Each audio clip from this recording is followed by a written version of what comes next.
ফলাফল জানার সাথে সাথেই রাজধানীর স্কুলগুলোতে শুরু হয় শিক্ষার্থীদের বাঁধভাঙা উল্লাস। নিজেদের অর্জনকে নেচেগে উদযাপন করায় ব্যস্ত ক্ষুধা শিক্ষার্থীরা। জীবনের প্রথম পাবলিক পরীক্ষা পিএসসি পাশ করা শিক্ষার্থীদের আনন্দ ছিল আরো বেশি। ভালো লাগছে, আমি স্কুলে পড়ে অনেক গর্বিত। আমার টিচার, আমার প্যারেন্টস আমাকে অনেক সাপোর্ট করেছে। আমরা খুবই গর্বিত যে আমরা এই স্কুলে এত ভালো রেজাল্ট করতেছি। দুপুরে সচিবালয়ে শিক্ষামন্ত্রী নুরুল ইসলাম নাহিদ ফলাফল ঘোষণা করেন। তিনি জানান, এবছর ৮টি সাধারণ শিক্ষা বোর্ডে জুনিয়র স্কুল সার্টিফিকেট জেএসসি পরীক্ষায় পাশের হার ৮৯.৮৫%। মাদ্রাসা বোর্ডের অধীনে জেএসসিতে ৯৩.৫% শিক্ষার্থী পাশ করেছে। জেএসসি জেডিসি মিলিয়ে এবছর জিপিএ ৫ পেয়েছে ১,৫৬,২৩৫ জন, যা গত বছরের চেয়ে প্রায় ১৬,০০০ কম।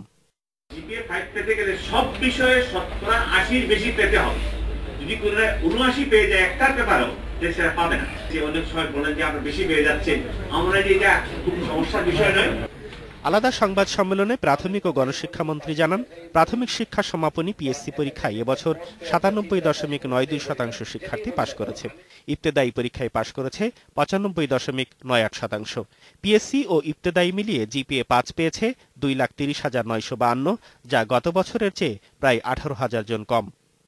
প্রশ্নপত্র তৈরি হবে পরীক্ষার একদিন আগে। সারা দেশের জন্য আমরা অঞ্চল ভাগ করে পরীক্ষার আগের দিন রাতেই আমরা দিয়ে দেব আমাদের ডিসি সাহেবদের কাছে এই প্রশ্নপত্র।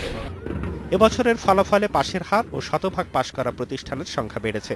জেএসসিতে দেশসেরা Rajuk Uttara model school and college, আর প্রাথমিকে দেশসেরা হয়েছে ঢাকার মণিপুর স্কুল অ্যান্ড কলেজের শিক্ষার্থীরা। পিএসসি এবং জেএসসি পরীক্ষা চালুর পর এই সব শিক্ষার্থীদের মধ্য থেকেই জুনিয়র এবং প্রাথমিক বৃত্তি দেওয়া হয়ে থাকে, আর কয়েক মাস পরেই সে ঘোষণা আসবে। এসব শিক্ষার্থীদের মধ্যে যারা সেদিন বৃত্তি পাবেন তাদের আনন্দ বেড়ে যাবে আরো অনেকজন।